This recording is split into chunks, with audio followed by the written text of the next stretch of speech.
শর্মি, বলো। কোথায় এসছো? আমরা এসেছি গ্রামের বাড়িতে। ও বিথারি গোয়ালবাথান। হঠাৎ হঠাৎ এসেছি, এমনি ঘুরতে এসেছি। ও কিছুদিন আগে আমার বৌদি মারা গেছে, তো তখন আসতে পারিনি, তো মাঝখানে এসে একটু ঘুরে যাচ্ছি।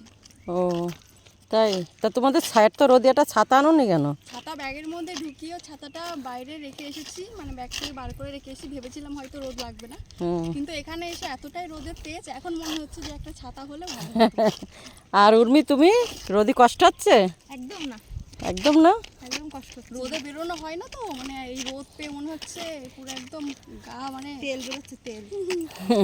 তো চলো বাইরের সামনে রাস্তাটা একটু দেখিয়ে দাও অবস্থা। এই দেখো, দেখো কোনো দিকে গাছগাছালি নেই, আর রাস্তাটা ফাঁকা। দেখো একটু, আর রাস্তার অবস্থা দেখো। তখন যে রাস্তাটা দিয়ে হেঁটে আসছিলাম সেটা ঠিক ছিল, কিন্তু এর পরের রাস্তার অবস্থা মানে খুবই খারাপ। এরকম খারাপ, তার মানে হচ্ছে রাস্তাটা তৈরি হবে এইটুকু জায়গায়, মানে ফেলা ভালো ছিল, আর এবার এইটুকু আবার হবে।